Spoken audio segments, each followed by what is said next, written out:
getting back into the swing of things, we have definitely come a long way from 2020. The fact that we're in a sold-out stadium, elbow to elbow, ready to laugh, have fun. We've come a long way. You know? 2020, you guys, I got to just thank my dogs. I got to thank my dogs because my dogs kept me sane. They kept me happy. They kept me focused. Because I was so depressed. I was sad. I didn't know what to make of things. Do we have any dog owners? Yeah? See, dog owners, you know what's up. No other animal in the world will give you 100% like a dog. What, cat? No. I'm sorry. No disrespect to cats or cat owners. But cat owners, you know as well as I do. Your cats, because I know you got more than one. Your cats look at you like you live in their house. You walk in, you try to scold them for something. And then when you try to talk to them, they turn their back on you and show you their butthole. And you're staring, you're like, oh my God, it's so dark. Only a dog will give you 100% of itself. That's why they get so sad when they know you're about to leave and why they get so happy when you come home. You are literally everything they've been looking forward to. And now you're back! I know for a fact, nothing on this planet loves me more than my dogs. I said this last night and someone said, what about your son? I said, nothing loves me more. I could leave my dressing room for 1 minute or 1 hour. When I come back, the reaction is the same. It is the greatest moment ever, every single time. Oh yeah. My dog Vinny will jump off the couch and run towards me top speed. And then when he gets to me, he jumps up and down. And he makes a sound like a... You can almost hear, where were you? Where were you? Where were you? And he pees everywhere. I used to get upset that he would do that, but then I thought about it. My dog loves me so much, he cannot control his own bodily functions. That's why when I would go home, I would immediately pick him up before anything. And then my girlfriend would get mad. How come you don't come to me first?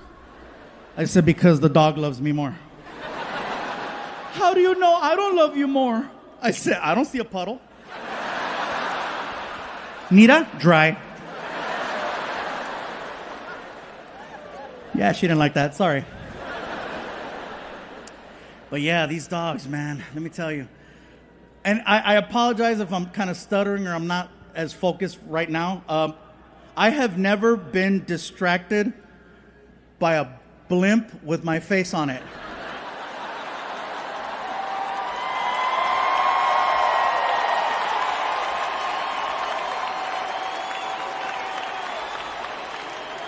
I'm sorry, Netflix, but shit, this...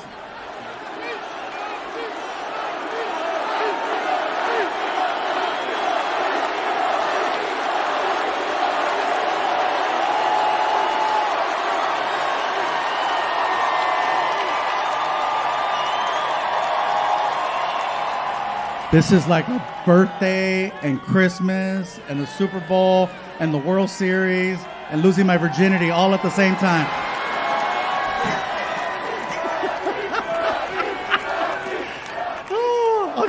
Even saw the lights of the Goodyear blimp.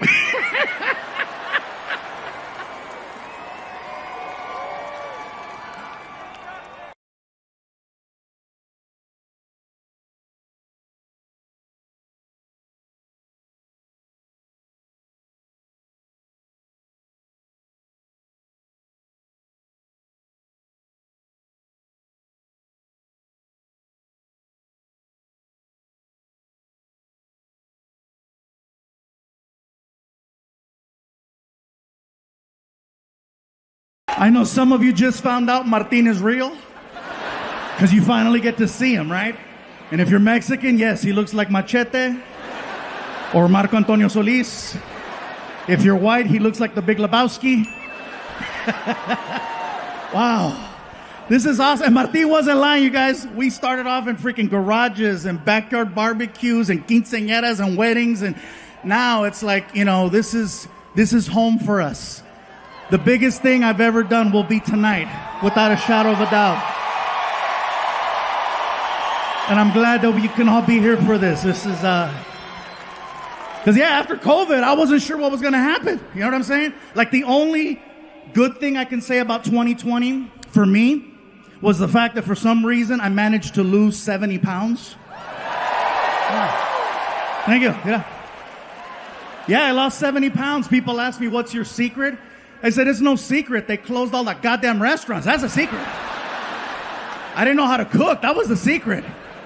It was me at home with a Foreman grill making weenies. But yeah, we were on tour in Kalamazoo, Michigan when we got the news that we had to go home. And then we came home and we all turned on our TVs and we watched them lie to us. I'm not trying to be a conspiracy person, but they told us, remember? It's only going to be 2 weeks.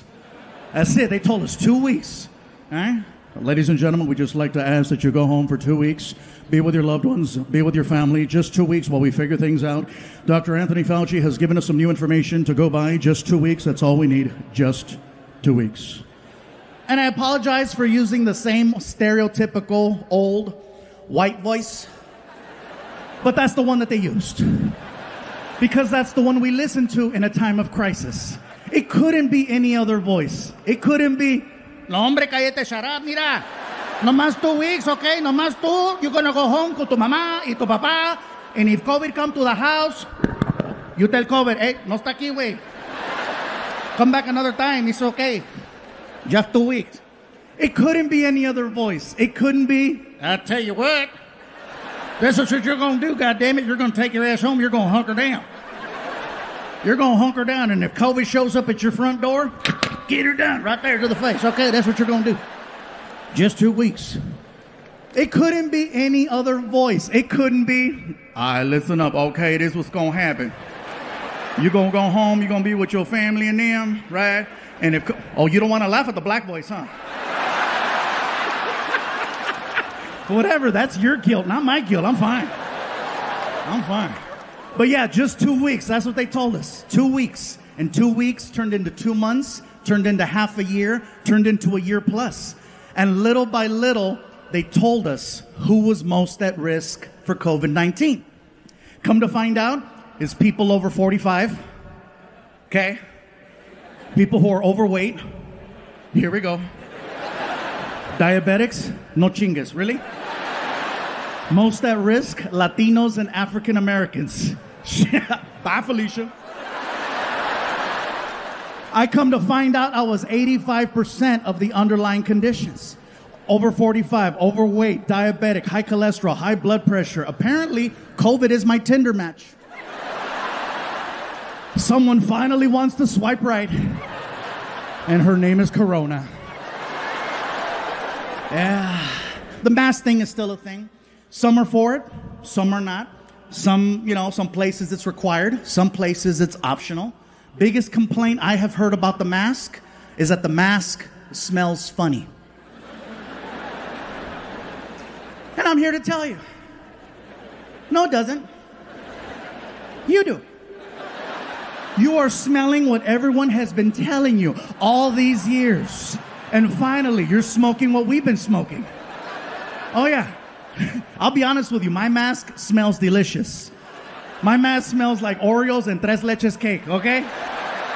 If you smell my mask right now, you will Krispy Kreme yourself. It's so good. I feel like selling it on the OnlyFans website to see if I can make some money. Some of you know what's up. Sucio! Yeah, so... This next thing I'm going to say is in no way, shape, or form political. So please don't take it that way. The vaccine. Look at some of you. Oh, here we go. Here we go. I knew it. I knew it was coming. I knew it. Look at him. He's got booster written all over him. Look at him. I'm not here to tell you what to do with your bodies. I'm just here to share a story. I got vaccinated, okay, and I'm not saying it to get approval. I'm just telling you because, hey, look, I was 85% of the underlying conditions. At this point, I'm rolling the dice. Plus, I wanted to work. I got the vaccine, but it was one of those things where, in the beginning, when you wanted to get the vaccine, you couldn't just walk into a CVS. You had to make an appointment. and it was a drive out. You couldn't just show up, because I tried. Oh, I tried using the face. I'm like, hey. Apparently this only works at Red Lobster. Oh yeah, I could show up at Red Lobster at 8 o'clock on a Saturday. It's on. Do you have reservations? It's Fluffy, make biscuits! But for the vaccine, no, I made my appointment like everyone else. It was a drive-out location, There's a little speaker box. May I help you? This is very familiar. Yeah, let me have a large vaccine. Pfizer, Moderna. I got a coupon, whatever's free. Pull up to the window. And then I pull up to the next window. And then a guy who's all covered up, he's got the whole, Then you give him your arm, and then they harpoon you, and they make you park your car for 10 to 15 minutes in case you have an allergic reaction. So I'm sitting in the car, and I got the radio going and the AC going, and I glance over, and I notice that there's people there protesting. And that's fine. Protesting is a right, and I'm all for it, okay? My problem is when protesters leave the sidewalk and get right in your face. So here's what happened. I glance over, I see the protesters, and I locked eyes with one of them.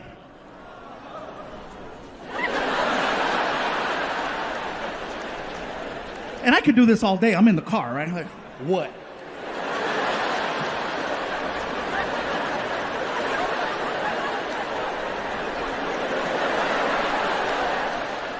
The lady who I'm looking at all of a sudden starts walking towards me, and I'm like, shit. She gets to my car, and she starts going off on me. And I have never had a complete stranger go off on me for no reason at all. She gets to the car, and she's like, "You are so stupid. You are so stupid. How could you get the vaccine? How could you get the vaccine? You have no idea what you just put inside your body, dumbass." I didn't know what to say. I was like, "Bitch, I eat chorizo."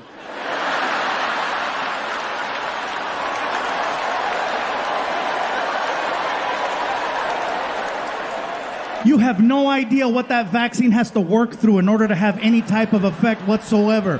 It's got to go through years with the chorizo, chicharrón, carnitas, carne asada, freaking hot dogs, bologna, spam, menudo, caldo de res. Oh, it's got to go through the gauntlet.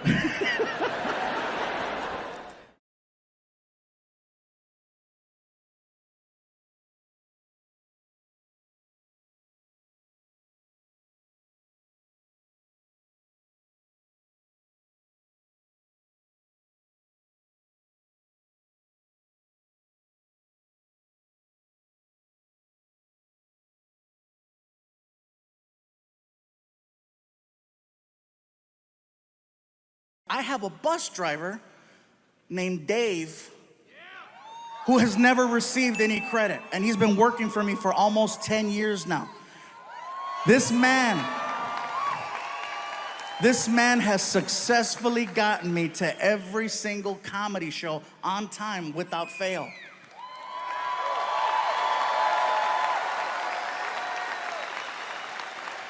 If I had to describe him to you, okay?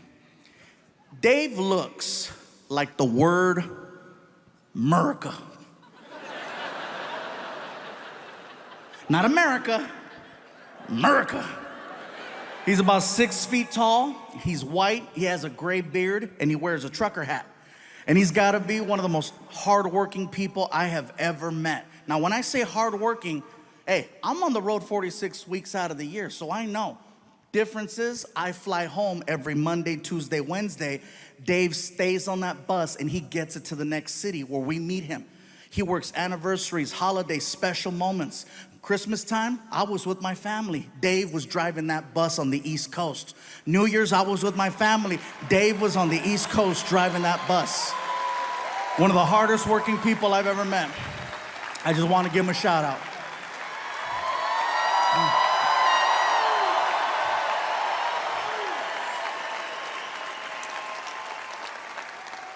In addition to being hardworking, he's very honest. Now, when I say honest, I don't mean, oh, he does his taxes right. I mean painfully honest, no filter honest. He talks the way people used to. He does not have time to mince words. He just calls it like he sees it. Before me, he used to work with a man by the name of Kenny G. Grammy Award winner, amazing, amazing music. One day, Kenny G was on his tour bus that Dave was driving, and I guess the two of them had a little discussion, and Kenny G used some words that Dave would have rather him not have used, and instead of getting into it with him, this is what Dave does.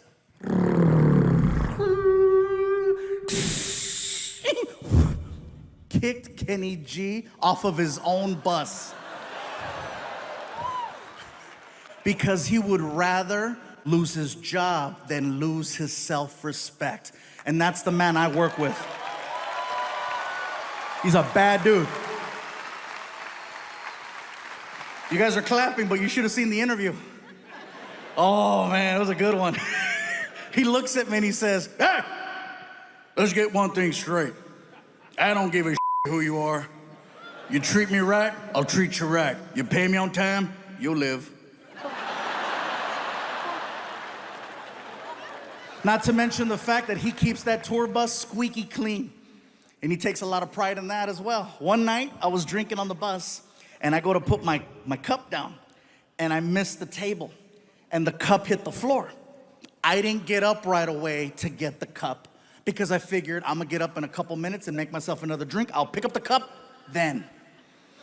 Dave sees the cup on the floor, and then he looks at me and says, hey, I ain't your mama, pick that shit up.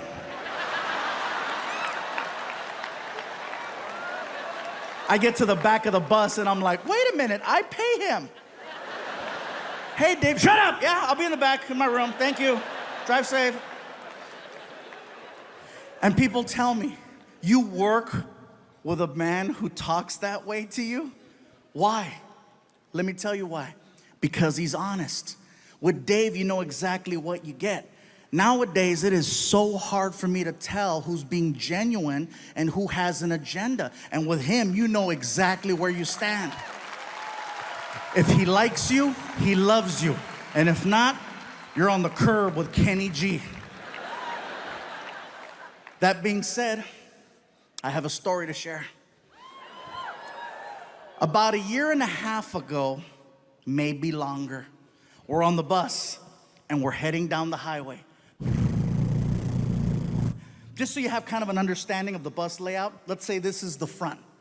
Here's Dave, the driver, empty seat, and then a sliding door that goes in between him and the rest of the tour bus. My buddy Alfred and I are in the living room portion and we're watching TV. We're watching the news. And on the news, there's this person who is running for some type of office. No particular office. And I guess their big plan is to erect a structure between two bodies of land. Somewhere. And I guess they want one side of the structure to finance the entire project. Well, my buddy Alfred and I, we have a lot of family that works in construction, and we know a bad job when we see one. So we started to voice our opinion out loud about how we felt about this person and what they wanted to do. We're being very loud. So loud, Dave can hear us. And then we hear Dave.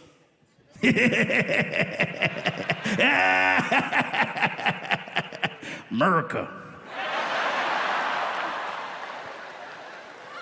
I yell out to Dave. I said, be quiet, Dave. This isn't about you. He taps a button on the dashboard that activates the sliding door. And when the door's about that far from closing, he yells out, I'm building a wall.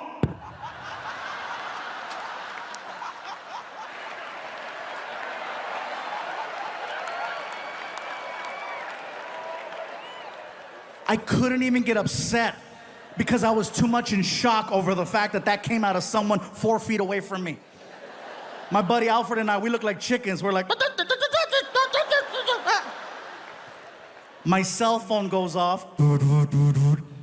I take out my phone, and there's a text message from Dave. And I said, that's right, he better say I'm sorry. He better say just kidding. I open up the text message, and it says, and you're paying for it.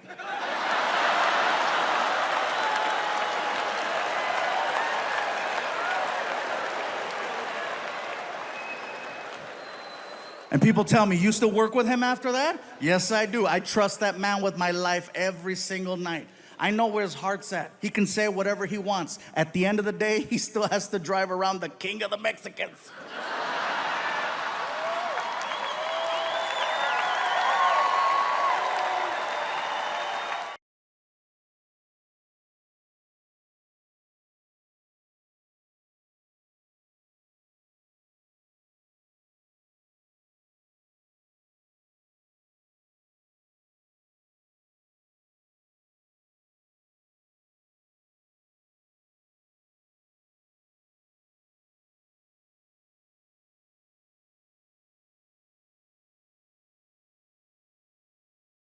No, sometimes. Yeah, man. Oh, and by the way, before I forget, I know I have a habit in my shows of sometimes throwing a little Spanish in there. If you don't understand Spanish, I do apologize, okay? I promise I will be translating. I don't want anybody freaking out or reporting me to the management with concerns or issues, you know. What the hell is going on in there? What kind of show is this? No, somebody better hit the SAP button on that sumbitch real quick. I didn't pay good money to hear some Samoan speak Spanish.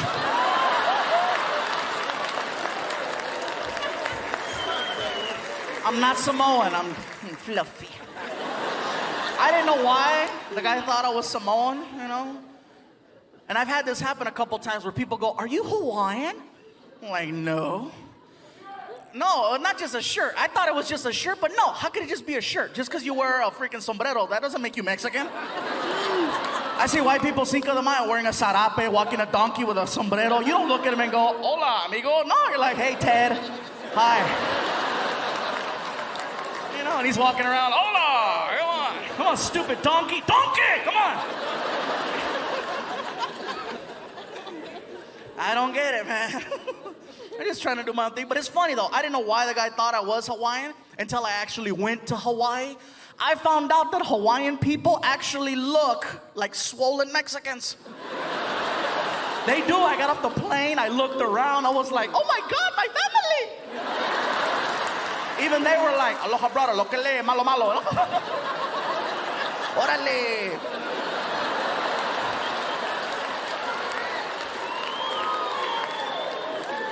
I loved Hawaii. Hawaii was great, man. They have a lot of different cultures there. They have a lot of Asian people. A lot of Koreans. I know this because I got a couple of shirts tailored at some places, and every time I'd go in, it was always a Korean lady, an older Korean lady, who was me. I'd walk in, and this one lady always had a comment to make. I'm there for a week, and every day she had a different comment. I walk in one day, and I couldn't say anything either because she was 75 years old. I can't say nothing back, you know, but there I am walking in. The lady behind the counter, oh, look at who's here. Look at who's here. Oh, shit, we're gonna work hard today.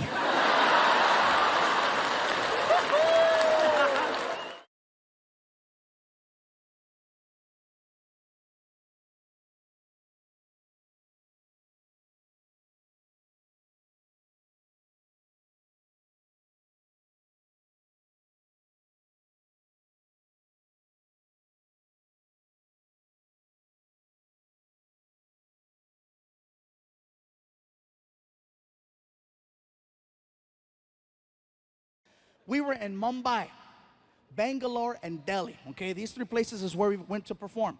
Mumbai and Bangalore, the shows went over very, very well. Okay, there were about 1,500 to 2,000 people, which is amazing for a few going over there. I was like excited, yes. And then we get to Delhi. And when we got to Delhi, you guys, it got a little crazy. Martin walks out on stage, and the crowd recognized him. And they started chanting, Martin! Anytime I hear that, I'm like, they know him, it's gonna be a good show. So Martin starts cracking jokes. The crowd starts laughing. He's cracking more jokes. The crowd keeps laughing. All of a sudden, I hear this.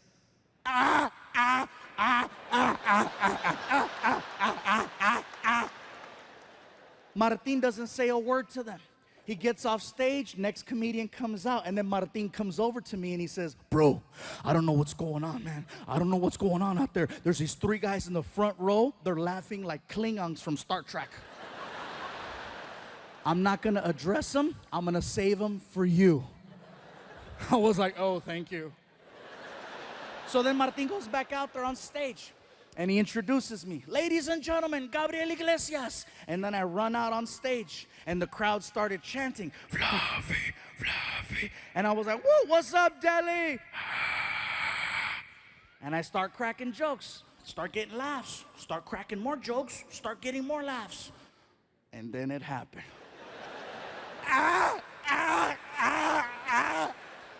Now see me, I can't avoid things. Especially when it's front row center. So I addressed it. I came right out and I said, well, hello. I said, what do we have here? I said, so where are you guys from? And the guy in the middle looks at me and he goes, we are from Germany. I said, cool, we have Germans in the house. And the whole crowd got really weird. You could hear them. They freaked out because they thought I was going to start making fun of the German people. And one guy even stood up. Don't do it. Don't do it. Don't do it. I go, relax, bro. Have a seat. Don't do it. I'm not going to make fun of the German people. That's the last thing I want to do is offend them. I don't want to end up outside in an alley somewhere freaking in 2 hours. And this is the last time we are going to tell you, do not make fun of German people. As I'm doing this joke about a German kicking me on the floor with the accent, here's where it gets crazy. I get hit in the side of the head by a bat. Listen to what I just told you, Bay Area. I get hit in the side of the head by a bat. Not Major League Baseball. I'm talking about, I wanna suck your blood. In India, there are millions and millions and millions of fruit bats. And one of them, actually 6 of them, made it inside of the building. And they're flying around and they're hanging out in the rafters. And one of them decides to fly down. And basically, when I was doing the kicks, I stepped into the line of flight of the bat. And he caught me right here. And I'm like, what the hell? And I look up and you see it and you can hear it. The Indian people saw that and they freaked out. They were yelling, they did it. They did it. We told you, don't do it. We told you, don't do it. They're evil. They're evil. I'm like, dude, I don't care how evil you think the Germans are. They don't have control over bats. It wasn't like the guy got offended and said, oh, really? Uns release the bat. So now the crowd is weird. These guys are laughing. And there's freaking bats flying around the theater. First 2 minutes of my show. I gotta do an hour. And now I've already lost the crowd. They're freaking out. These guys are laughing weird. I'm nervous. It's my first time there. I don't know how to get out of this. So I literally walked over to the other side of the stage and I started just performing for this side of the room. Trying to redirect the focus right here. And I'm so nervous, I'm stuttering. I don't even have a segue. I'm like, you know, it's crazy in America. Everybody in America likes drinking. You know, it's real crazy. Like for example, Mexicans, most Mexicans, we like drinking tequila. Most black people like Hennessy. Most white people like Jaeger. Here in India, you guys like Fanta. And when I said Fanta, the crowd went crazy because it was such a local reference. They freaked out. They were like screaming, oh my God, he knows, he knows. They started singing, Fanta, Fanta, don't you want Fanta, Fanta, don't you want Fanta, Fanta. The roar was so big, it allowed me to restart my show. So I started cracking new jokes and more jokes and these jokes and those jokes. 5 minutes go by. 5 minutes go by, all of a sudden, the Germans got offended at the fact that I left them out of my drinking joke. The one in the middle stands up and he approaches the stage. Now this stage has got to be about 5 feet tall. The guy's head was about this high. He was like 6'4".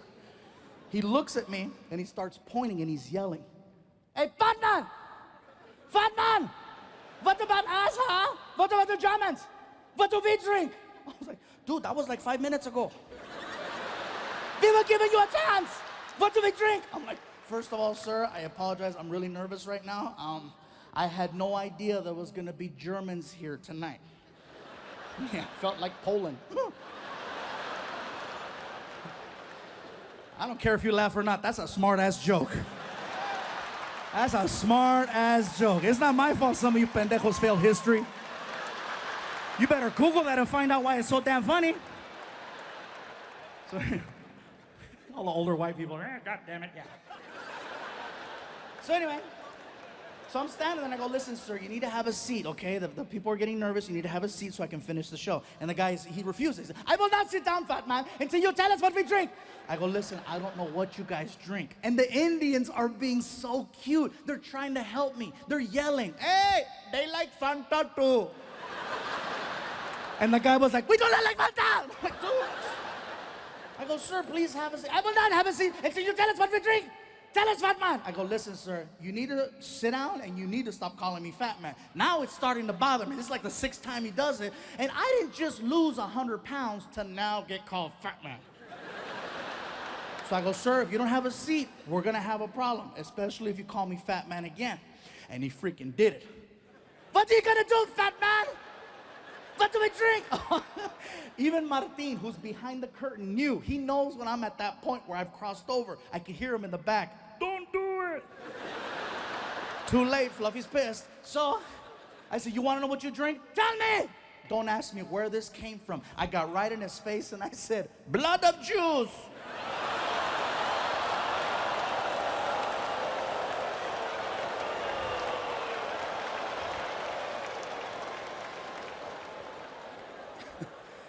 Now, see, automatically, you guys gave me a whole different reaction.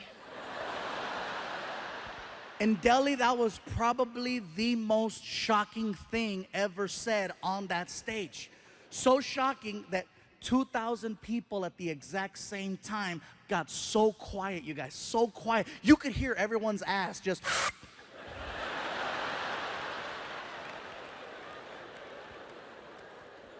And I'm still standing there, my hands out. Have you ever said something that was so bad? And I mean, you knew it was bad as it was coming out of your mouth, and you're trying to stop it, but it's too late, it's already out, and you're like, "No." And it's too late. Blood of Jews is all over his face, right? I'm standing there, my hands out, I'm looking at him, he's looking at me, and I'm like, "Ah!" He says, "That's a good one, yeah, that's a good one." Oh my God, thank you, thank you. It doesn't end there. I'm telling you guys, this is so crazy. So next morning, Martin and I are flying back home to Los Angeles from Delhi. We're taking an airline called British Airways. We go from Delhi to London, England, and we have a connecting flight over there. Once we get to England, they canceled our connect for whatever reason. And so we got rebooked on another airline called Lufthansa. It's a German airline. Now, this is why I believe in karma. Seriously, Martin's like, "Really? Blood of Jews?" I'm like, "I know." I felt like they phoned ahead. "Ons, take care of Fluffy." So I put down my credit card. I made sure that Martin and I got upgraded to at least their business class because it's like a long flight. And so we're in there, we're on the plane, and the plane takes off. About 20 minutes into the flight, we're just sitting there, we're laughing. And the flight attendant, she starts coming down the aisle with the little cart. Okay, she's coming down the aisle and she sees me and she goes, "Hello, sir. Do you have a preferred drink of choice today?" Martin looks at me, taps me in the chest, and he goes, "Hey, tell her." Tell her, bro.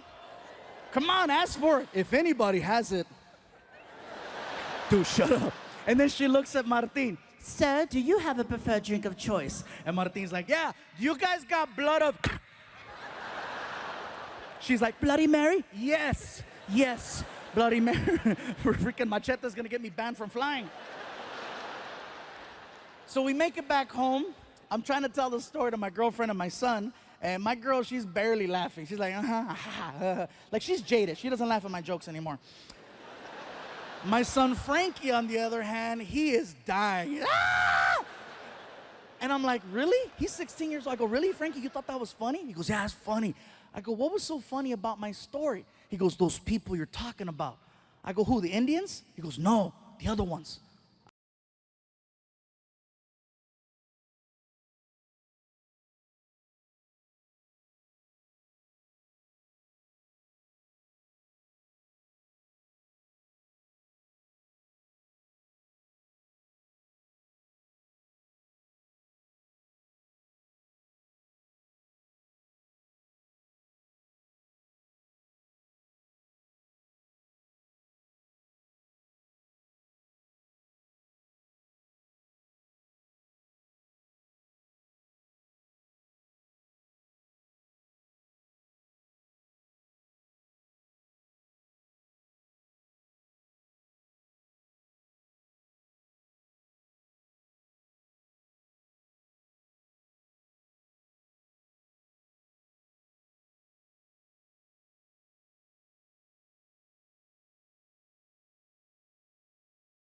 Oh, and by the way, thank you to whoever brought the chocolate cakes in the back.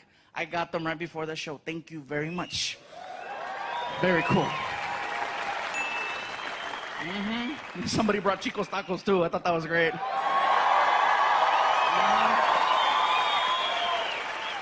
Now, you guys here know what I'm talking about, but everybody that's watching at home, they're like, Chico's tacos? Oh, what the hell's that? It's an El Paso tradition. If you come to El Paso,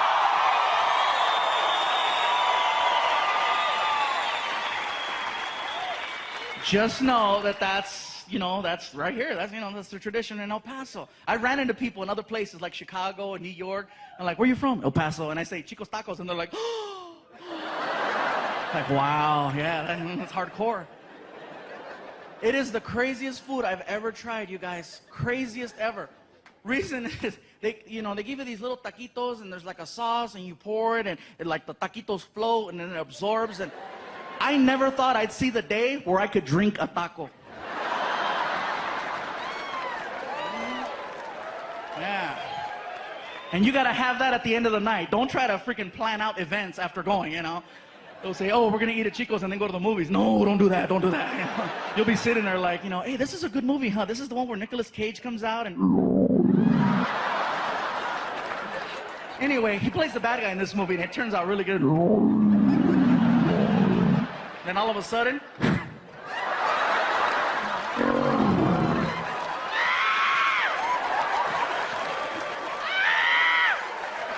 You're running by people. They're like, Chicos.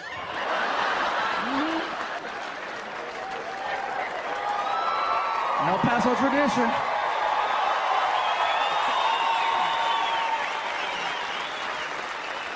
You know what's funny? Is that a year from now, there'll be people watching this all over the world. Just like the first DVDs in Canada, Australia, and Europe, this DVD will wind up somewhere in Australia, and there'll be people in Australia going, what the hell's Chico's? Crikey, we gotta go. We gotta see Chico's. You watch. People freaking out. I say, we must go try Chico's. It sounds splendid. Yes, it does. Drink a taco. I never thought I'd see the day. I'm going to try it. El Paso it is.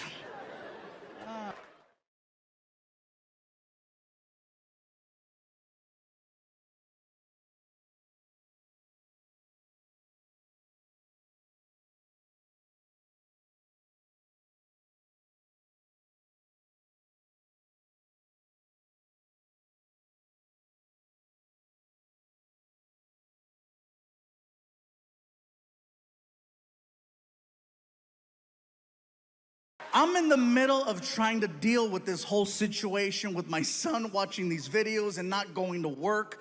And while I'm doing this, I get the most random phone call I've ever gotten. My publicist calls me up and she's like, Gabe, Snoop Dogg is looking for you. Excuse me? Snoop Dogg, you know, I know who Snoop Dogg is, but what do you mean he's looking for me? Well, he's looking, is he looking for me or is he looking for me? He's a fan and he wants to interview you. Oh, cool, sounds good. What is it? I think it's some type of podcast. I'm in. Can I bring Frankie? Absolutely. Cool, so I hang up the phone. I'm excited, I wanna tell my son. I'm like, Frankie, I'm walking towards your room. I'll be at your door in 3, 2, 1. Hey, all right, you're dressed. Good, come on, let's go. Where are we going? Watch. We get in the car. And now we're off on this adventure to go do an interview with Snoop Dogg. You guys, let me tell you something. We get to the neighborhood and we're lost. The GPS says we're there, but we're lost. We're looking for a house and there's no house, just a big building. And so I'm like, this doesn't look like a podcast, really? So I pull up to the security gate. Tap the button on the wall. Security desk, can I help you? Hey, security desk, my name is Gabriel Iglesias, and I think I'm here to do an interview with Snoop Dogg. Okay, one moment. Oh, okay, this is it. Good, good. I'm so excited. Snoop Dogg, this is gonna be cool, right? Sir? Yes. Yes, hi, there is no Gilbert Ignatius on file. What? Could there be another name? Another name? I don't know, Fluffy maybe? And the gate starts to open. I'm like, oh my God, I'm officially in the rapper's world because my real name doesn't mean shit.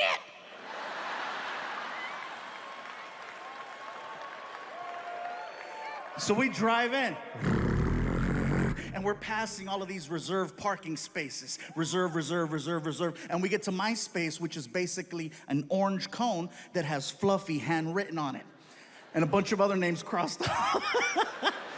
So Frankie moves the cone, I park the car. We walk into the building. My publicist is waiting for me, right? And she's like, Gabe, you made it. Frankie, how are you? Listen, I just finished talking to Snoop. Wow. He is everything you think he is and just a little bit more. He is so sweet. I cannot believe he was charged with double murder. He told me to just walk you guys into the studio and he'll be right back. He said he had to go outside and get in the right headspace or something. Okay, cool. So she walks us into Snoop's studio. I'm thinking I'm there for a podcast. Come to find out, it's for a TV show.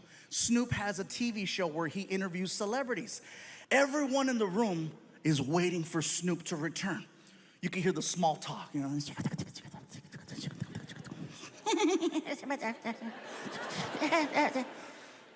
All of a sudden, everyone stands up. And I'm looking around like, what's going on? And I look at the door to see if Snoop's walking in, and I don't see him. And I could see my son. I don't realize it, but Snoop is entering the room through a different door. I don't realize it till like the last second. I'm like, what do you? So I jump up, I push in my chair. I'm so nervous, I don't know how to address him. So I'm like,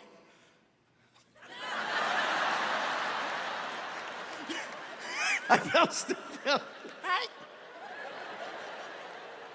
Snoop walks over to me and he's so cool, you guys. He's so cool. He walks over to me and he grabs my hand.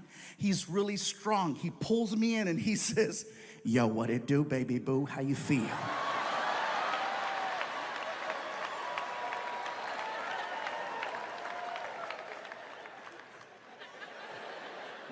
Thank you for having me. Yeah. Can I sit down? For sure. I sit down, I look over, I see my son. My son's like... The difference between Snoop's show versus any other talk show I've ever done is that usually there's a person, like a producer or a director, who comes to you and gives you information, like how the show begins, topics you're gonna cover, how you go to commercial, how you come back from commercial. I've spoken to no one. Snoop just starts talking, and at some point, they hit record. I'm waiting for action or a buzzer, something. Snoop just starts talking to me. Yo, what up, Big Fluff? Big Fluff. Oh, that's hey. Yo, you like music? Snoop, I love music. I love your music. Yeah, that's what's up. He opens up a laptop computer and then he hits play. And the next thing I know, we are listening to hardcore Mexican banda music. I mean hardcore.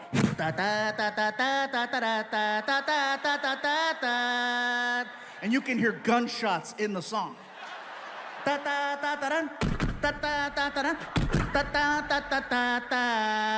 And then a cow. And the whole time Snoop is like, I love it when he go moo. What?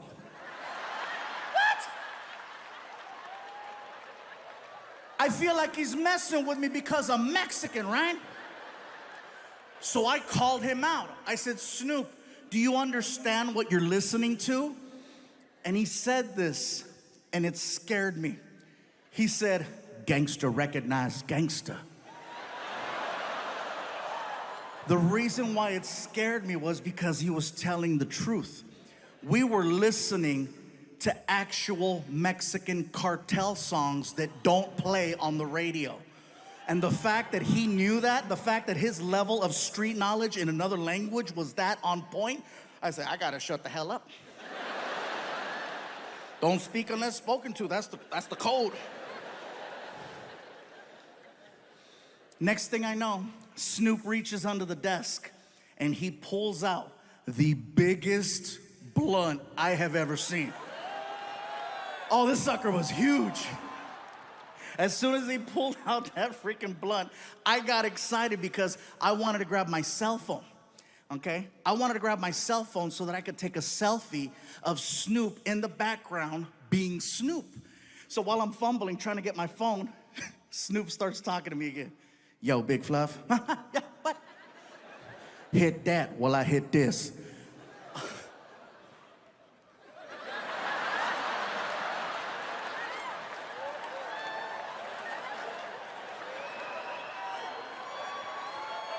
The second I went like that, all of the cameras in the room, red light, red light, red light, red light, red light. My publicist is like, no! My son is like, yeah! But every now and then I go out and I wanna meet people, I wanna see cool things. And for example, comedy. I'm a huge fan of comedy, not just performing it, but I love going to shows. I go to a comedy show every now and then alone. Now, I don't know if that sounds weird to you guys, but for me to do anything nowadays by myself, it's my crew, all the people that work for me, they freak out when I go places because they're always concerned for my safety.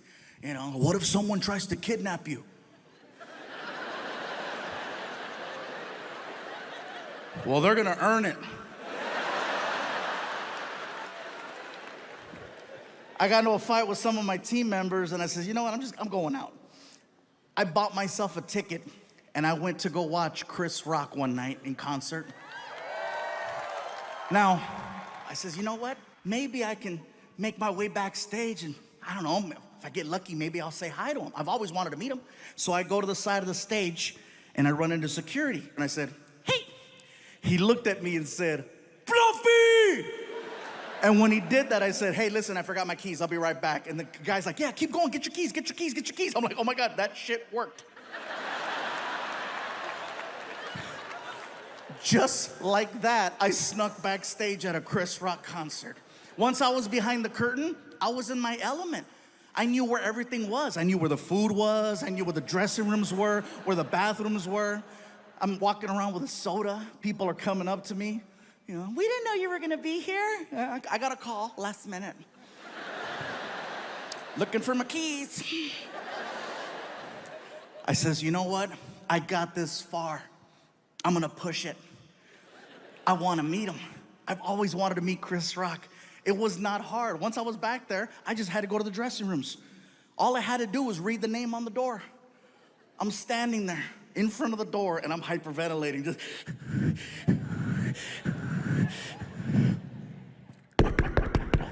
The door opens up and there's this man in there, this bodyguard who's just massive. I'm a big guy, but damn, dude was huge. As soon as he opened the door, just...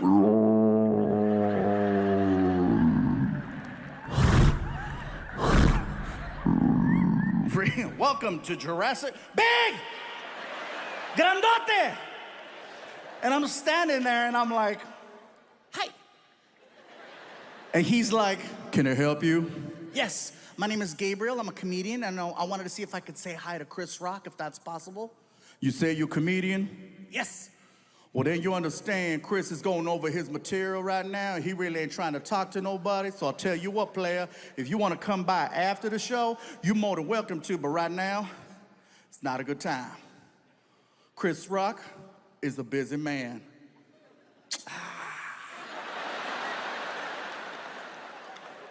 Can I wave? Excuse me?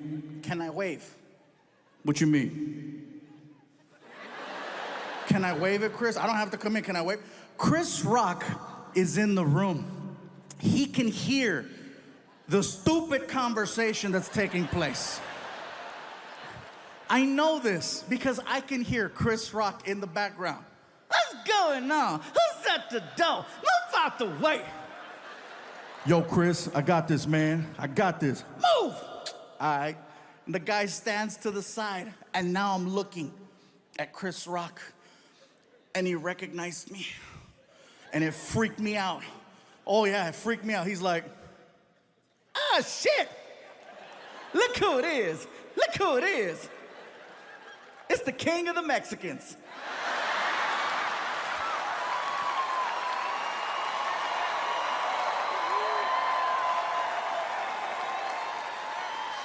Chris Rock called me the king of the Mexicans.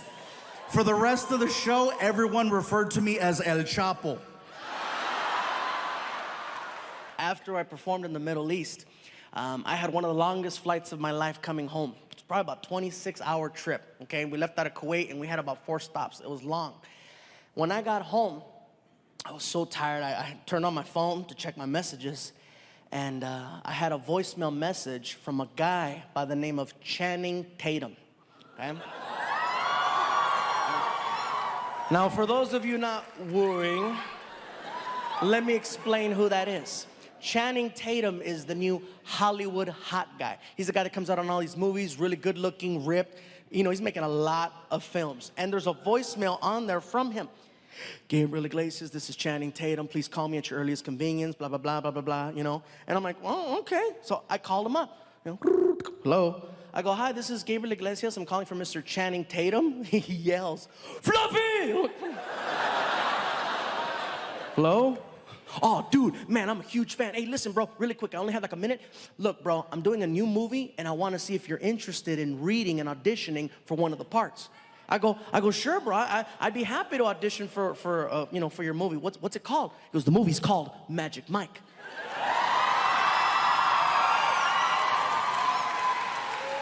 I was like, okay, Magic Mike. So you need a magician, you need an assistant, you want to saw me in half. What's gonna happen? Actually, bro, the movie has nothing to do with magic. It's actually a movie about male strippers. I said, male strippers? He goes, yeah, male strippers. I said, you do know that this is Gabriel Iglesias, right? He goes, you're funny, bro. Listen, we've already got the dancers, but we need somebody to play the DJ at the club. Will you audition for the part? I said, you know what, bro? I'll be there, okay? And just to let you guys know, because some people have asked me in the past, how come you're not in more movies? Because you have to audition. And I don't like auditions because they treat you like crap. Auditions are very cold and they make you feel like shit. They seriously do. You work really hard to memorize all your lines, and you show up and you try to do your thing, and they cut you off really quick. You're in there and you're like, okay, so who am I hold on. Oh, okay, I'll hold on. Hey, how's it going? Don't talk to him. All right, no problem. Okay. Are you ready? Yes, I'm ready. Quick question. How much energy do you want? You don't know? That's why I'm asking. And when you're done, you try to ask him more questions. Like, is this okay? Would you like me to go again? Thank you. I've had the fingers this so many times, and it hurts. Thank you. Thank you. Thank you. And you're sitting in your car and you're crying.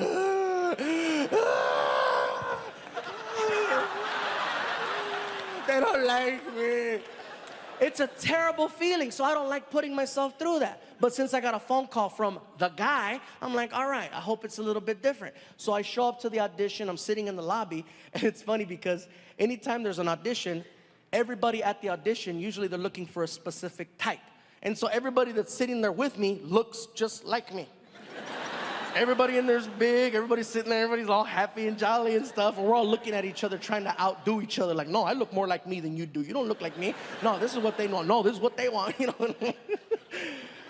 So the receptionist looks at me, she goes, Mr. Iglesias, they'll see you now. And I'm like, okay, cool, here we go. Let's see how this goes. So I start mentally preparing myself for the problems that happen in there. I walk in, I don't say anything to anyone. I walk in, there's 3 people in the room. I close the door. And I just look over at the casting person who's sitting on her desk, and hello. And the camera person, and the person I'm reading with all jumped up and yelled. Houston, I'm gonna tell you something, and I don't know how this is gonna go over, but I'm gonna say it. I would be an amazing gay partner. I would, all the way up until that one part, but even then. Have you ever driven a Lexus? Those are nice. Sometimes you gotta take one for your own team. I'm just saying.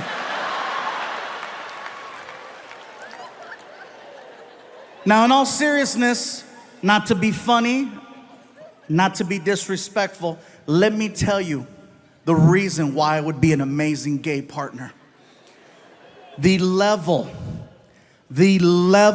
of communication between 2 men is so high, I might actually get an answer.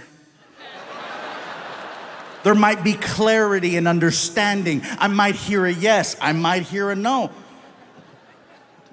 Do you know how many relationships I have been in where I still don't know the outcome to certain conversations? Very simple yes or no questions. That's what I would do. Something as simple as, baby, you hungry? Well, I haven't eaten yet, so I probably should eat something, but I'm not feeling it right now. But if I don't eat right now, you know how I'm gonna get later. So I guess it's probably a good idea if I start eating right now. But it really depends on the options. What do you think? Ah!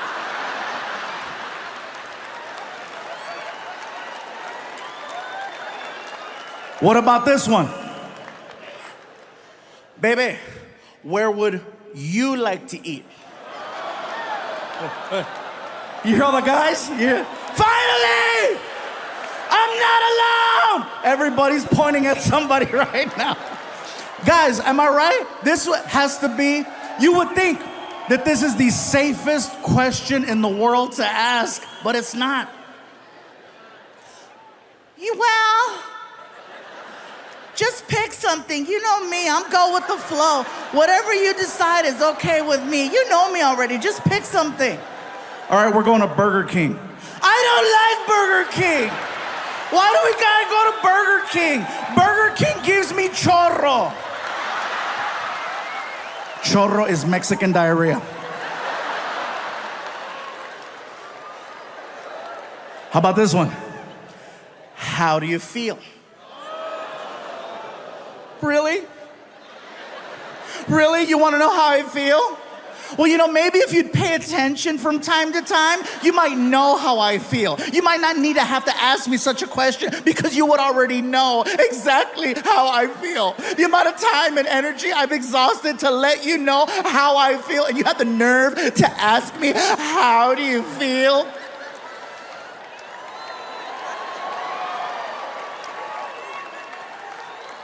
Now imagine the exact same conversation between me and Mr. Lexus. Do you know how efficient that conversation would be? Hey, bro, you hungry? Thought you'd never ask. What do you want to eat? Whatever you want to eat. We're going to Burger King. I love Whoppers. Me too. We go to Burger King and we tear it up. We get back home and I ask him, hey, how do you feel? Horny.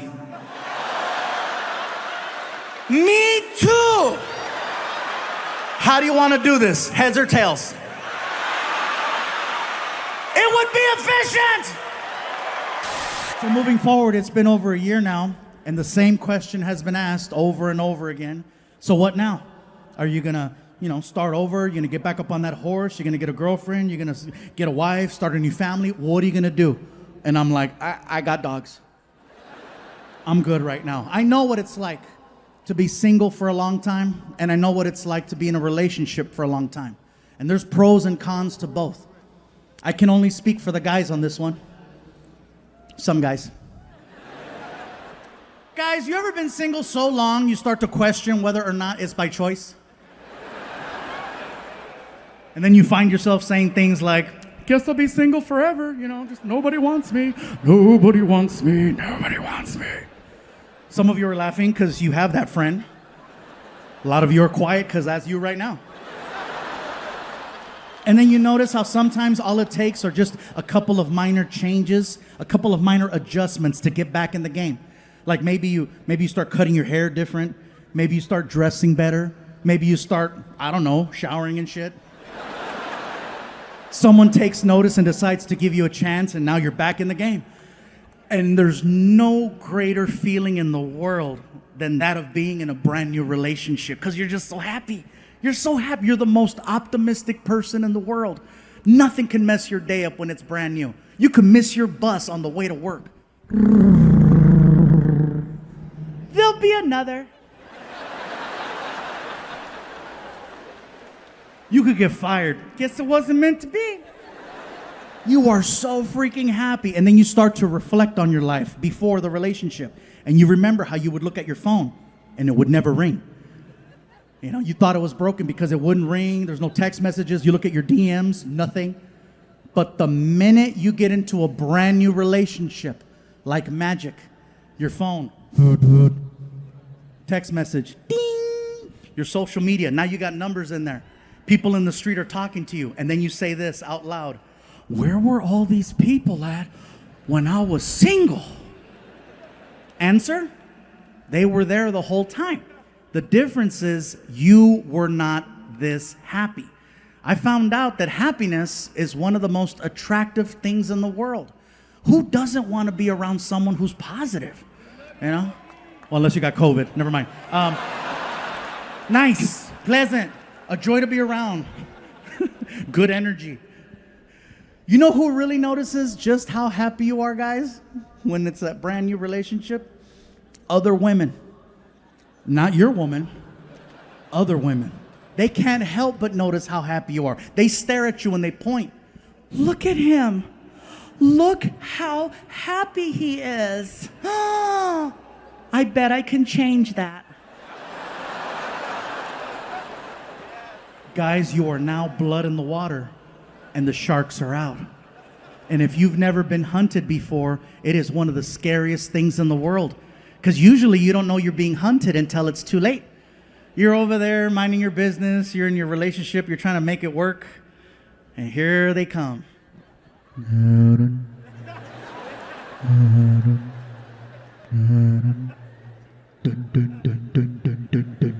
Before you know it, it's too late. She's got a hold of you. And she has you pinned down in the back seat of a car. And she's hitting you. She's hitting you with a baby shark doo doo doo doo doo doo, baby shark doo doo doo doo doo doo, baby shark doo doo doo doo doo doo, baby shark. You will never look at that song the same way again. You're welcome. I'm a dork too. I don't know how to talk to women. And this guy always comes, hello. Girls go crazy. And ladies, I'm gonna tell you right now, if a pretty man is your thing, if a gorgeous GQ guy is what you want, then by all means, go for it. But I'm gonna let you know right now, in the long run, a pretty man is gonna do nothing but lie to you, cheat on you, and break your heart. That's why, ladies, you need to start giving guys like me a chance.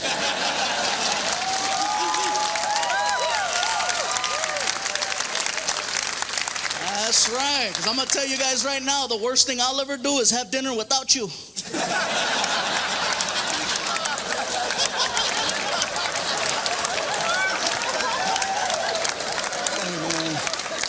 And everybody,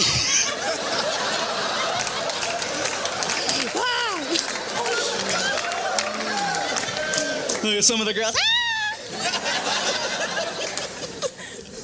Everybody gives me advice too on the best way to meet that certain someone. You know, like my sister Emily, she always tells me the best way to meet someone is to go on the internet. She goes, go online, you'll meet someone. I'm like, I thought it'd be a good idea because my sister, she's cool people. She goes to school, she goes to church, she's nice. But I gotta tell you guys something, she's a freak. You know, you meet her in person, she's all sweet and innocent. Oh, hello, how are you? Nice to meet you.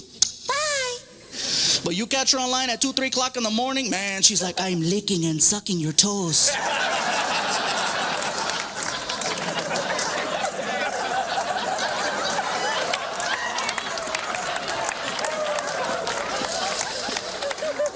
Ooh, do you like it? Now see, that's scary. It is, because I had no idea she was online. I was like, yeah, I like it.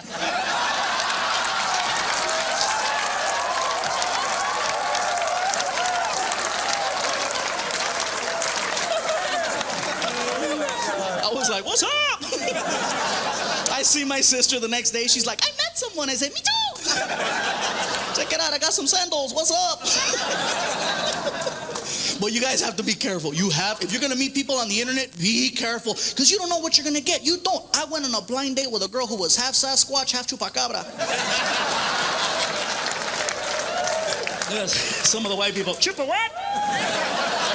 It's like Bigfoot, only smaller. Like cousins, you know?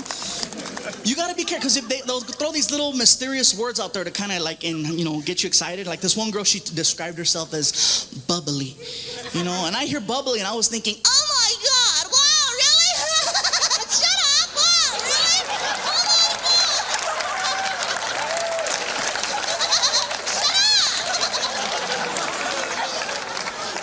God. Man, and instead what I got was...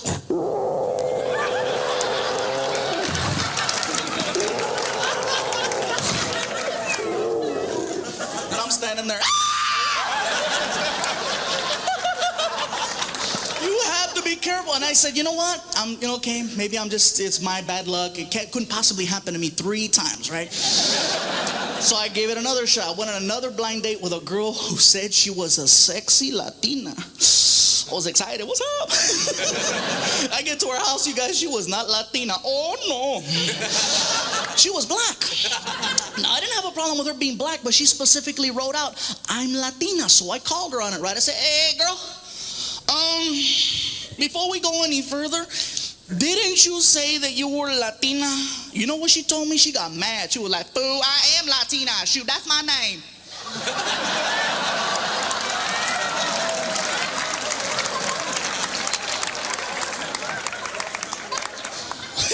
All right then. Come on, let's go.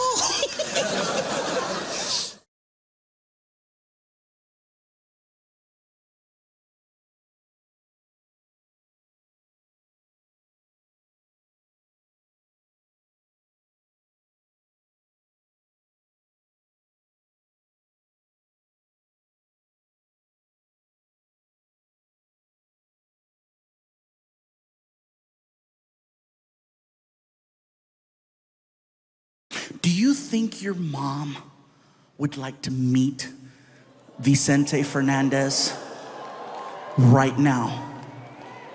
I said, Emily, let me tell you something.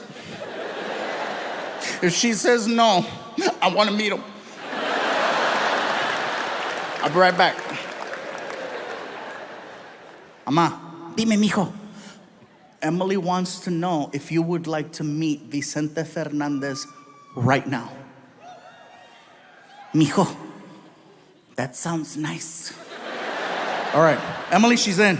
Emily goes, is she even a fan? I go, trust me, that's her reaction. She's good. She has the whole house covered with Vicente Fernandez records and cassettes. Okay, we're good. So Emily comes back and she puts these special VIP bracelets on us with a little click, and she walks us through a door into the backstage area. As soon as we went through the door, I knew exactly where we were. I was just there a week ago. So I got my mom arm in arm, and we're walking down the hallway, okay? Come on, Ma, let's go. Let's go. We're walking down the hallway, and we're getting closer and closer to Vicente Fernandez's dressing room. The door is wide open, and I can hear a commotion coming out of the dressing room. And then a man and a woman exit the room. And the man is holding on to the woman's shoulders. And he's like, it's okay, it's okay, it's okay, it's okay. And the woman looks destroyed. Okay. Mascara's running down her face. My mom sees that. And she's like, Mijo, did you see that? Did you see what the mascara? What the mascara parece puta la cabrona.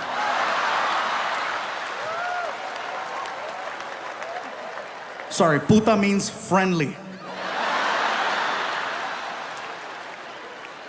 So we get by the door, and the closer we get, we start to see a guy in the room. He comes to the door. In the room, there's 3 people, okay? There's Vicente Fernandez, the photographer, and a handler. The handler comes to the door, and you can tell by his voice that he works for like a Mexican radio station because he's got that voice. You know, like, hola, hola, pásale, pásale. Pásale in Spanish means come on in. So we start to walk into the room. And let me tell you guys something.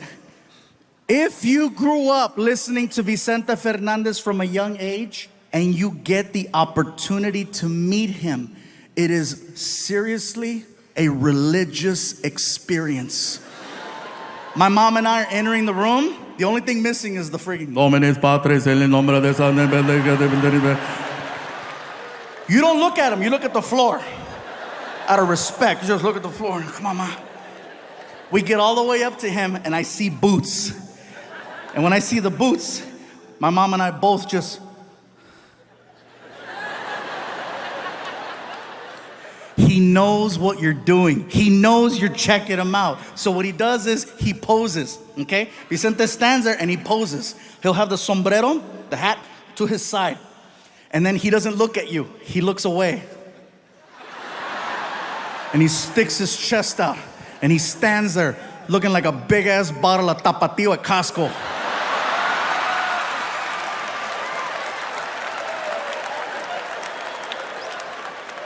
And then he looked at me. And he recognized me. Not as a comedian, but because I was there the week before and my photo was hanging outside his door. It's whoever's there last, you know, they always rotate the photo. So he sees me and he's like, Mijo, tú eres el muchacho que está en la foto, que está allá afuera. I go, yeah, that's me outside, yeah. Hola.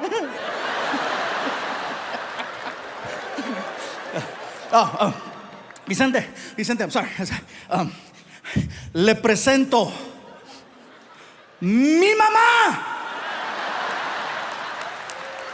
I'm like, oh my God, I think I just offered up my mom to Vicente Fernandez. She's like 73, better late than never, Ma, get him. My mom starts walking up to Vicente. He was so nice. He goes out to shake my mom's hand, and my mom grabs his hand.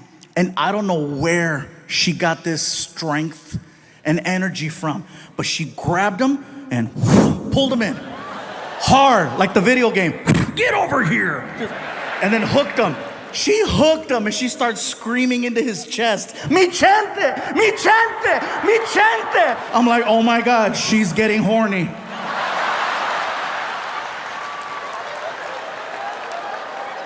And he knew too. Because he was like, you know, quítamela, quítamela. The photographer, the handler, and me, the 3 of us is what it took to pull her off of Vicente. We sit her down, she's bawling. Ah! Mascara's running down her face. The photographer shaking his head. I guess Vicente had dinner earlier that night. He was eating barbecue because I had those wet naps, you know, barbecue wet naps. And so we take the wet naps and we start cleaning the mascara off my mom's face. And we stand her up and we posed her and we took the picture.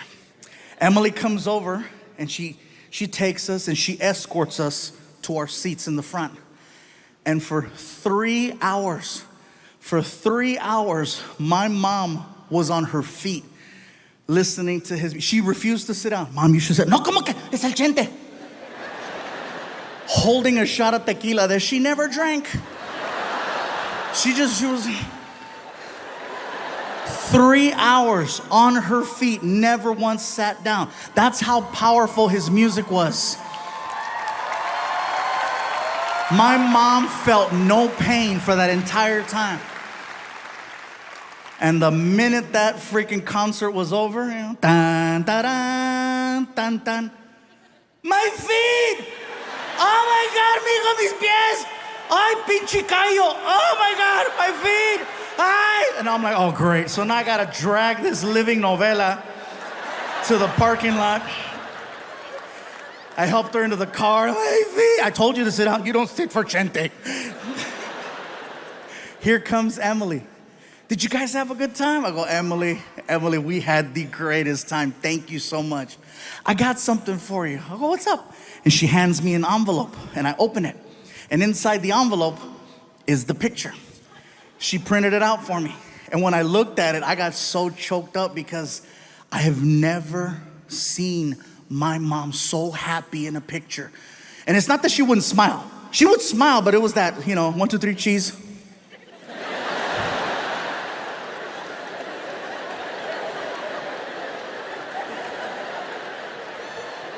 But this one was like...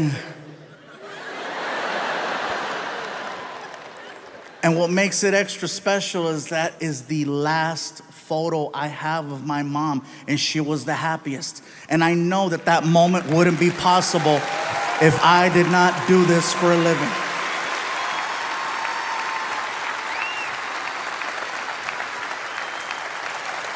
So thank you for that.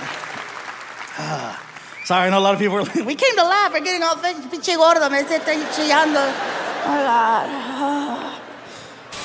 I did manage to stay busy during the pandemic. I did a movie from my living room. Yeah, and it wasn't even on Pornhub. The movie already came out in theaters. It's called Space Jam. It's the movie with LeBron. Los Angeles, you are looking at the new voice of Speedy Gonzalez. Thank you. I found it ironic that they hired the slowest Mexican to play the fastest. And 2 weeks after I get this part, I come to find out that they're trying to cancel Speedy Gonzalez. I'm sure some of you heard that they came after 2 cartoons. They came after Pepe Le Pew and Speedy. Now, Pepe, I understand. He's a little touchy. But he disguises it with the mon chéri, mon chéri, yeah. But Speedy Gonzalez, what's his crime? He's Mexican and he's fast. That is not a crime. In Montebello, that's called job security. So I said, I cannot let them hurt Speedy. I can't let them cancel him. So I came to his defense. Plus, it was my only job. I went to the only place I felt I could go to protect him. I went on Twitter. And Twitter's a scary place. It is. You only go there to fight, to get into it, to prove a point. And so a friend of mine said, if you want to get some attention, use a hashtag. And so I did. And I wrote a tweet that said, hey, hashtag cancel culture. My name is Gabriel Iglesias, and I'm the new voice of Speedy Gonzalez. You cannot cancel or catch me. And I posted it. I had no idea that when you go on Twitter looking for problems, you will find them. Oh yeah, every major news outlet picked up my tweet and used it in a story about cancel culture. ABC, NBC, CBS, CNN. If I would have known that, I would have used spell check. Because my family called. Eres pendejo, qué chingados. ¿Qué te pasa? No escribe bien. Oh my God. Even Fox News did a story with my tweet. Fox News. You know how I know? My bus driver Dave called me. Oh, he was thrilled. He was like, Fluffy, God damn it, I've never been prouder. You made it, baby. You're on Fox News. I said, Dave, shut up. You're stupid. He's like, America. Even Warner Brothers Pictures reached out to say thank you, and before I know it, I was on a Zoom call. And I know a lot of us had to get used to Zoom, and it's kind of convenient, right? All they see is this. So to entertain myself, every time I took a Zoom call, I was full Winnie the Pooh. And if you're not laughing right now, you better ask someone who is, because there is no coming back from full Winnie the Pooh. I was leaving baby powder all over the house. It looked like an episode of Narcos. So I get on this Zoom call with the director, writer, and producer of Space Jam. And they're being super nice, super supportive, super cool. They're like, Gabriel, thank you so much for lending your voice talents to our film. We really, really appreciate you being part of this. If you have any questions or concerns, let us know. So, well, thank you. We have a question for you. I said, okay. How do you feel about the voice of Speedy Gonzalez? I said, well, what do you mean? Well, you know, some people find him to be a little stereotypical. What are your thoughts? I said, well, you have not met my family. I cannot speak for all brown people, but I can tell you that me personally, in my house growing up, Speedy Gonzalez was not viewed in a negative way. As a matter of fact, he was the only form of representation we had growing up. It was him and the little bumblebee on The Simpsons. Gabriel, we were thinking that perhaps you would like to lend your real speaking voice to the character, maybe modernize him a little, you know, bring him up to speed. I said, well, you know, with all due respect, I appreciate the fact that you would give me the power to change the sound of such an iconic character. But at the end of the day, when people see the movie, I don't want them to think of me. I want them to think of Speedy Gonzalez. So I said, please keep his voice original.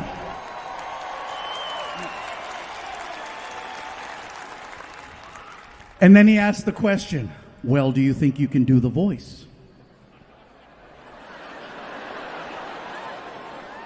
How did I get the part?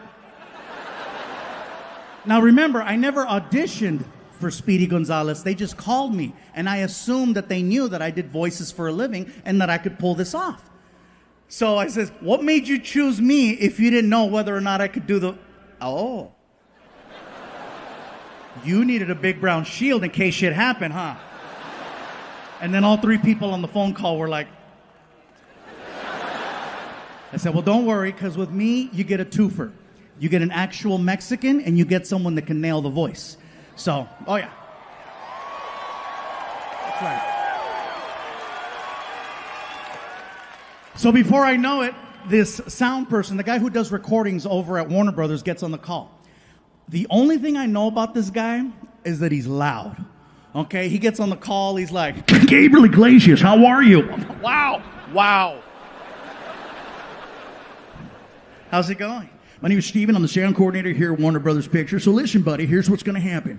Basically, what I'm going to do is I'm going to hit record. And as soon as I hit record, I just need for you to start talking like Speedy Gonzalez. We're going to get the flow, the tempo, the timing. And as soon as we got it dialed in, we're going to make a movie. Sound good? Sounds good. All right, this is Gabriel Iglesias for Space Jam, A New Legacy. Speedy Gonzalez, take one. Gabriel, mic check. 1, 2, 3. 1, 2, 3. Sounds good. All right, here we go.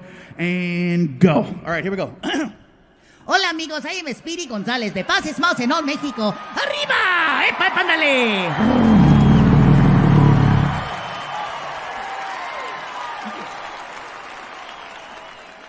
The director, writer, and producer, all three were like, that was perfect. I said, I know, I've been Mexican a long time. 3 years ago, I bought a Beetle, not even thinking. That's not the joke. Shut up. See, I can't even tell you guys this story already. I wasn't thinking. I bought the car because it was affordable, economical, brand new freaking Beetle for like 17 grand. I was like, ah! First new car. I go to show it off at my friend Martin's house. I thought it was nice. I pull up, you know. Martin! He lives in the hood. I don't get out the car. Across the street, there are these gang members the kind of gang members, they don't really get into, like shooting people and stuff like that. They just hang out on the porch and talk a lot of smack.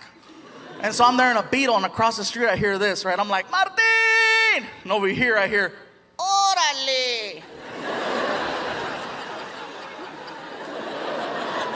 Hey, what's up, guys? How's it going? How'd you get in there, is it?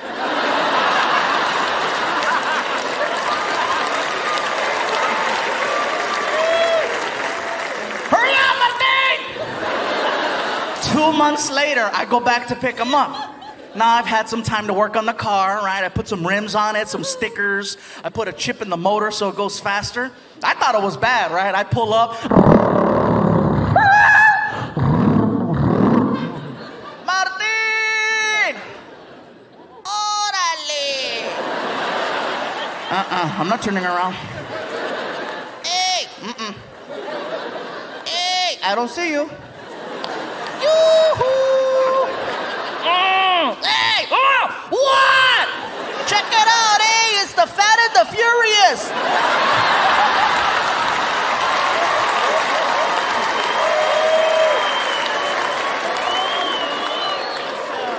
I didn't even wait, man. Got rid of that car, man. I traded it in and got myself a big old SUV. It was nice for a while. This car freaking sucked on mileage, so man, I got 11 miles to the gallon. Oh, you cannot be badass in a car that kills gas like I kill tacos. You can't be at the stoplight trying to intimidate other cars. What? Whoa. $20 right there. Hell no, man. But it was kind of cool. It had a GPS navigational system in it, and OnStar, which was really cool. I'm driving, and all of a sudden, this girl's talking to me. Right turn up ahead. In 3/4 tenths of a mile, left turn. And I'm like, whatever you say, baby.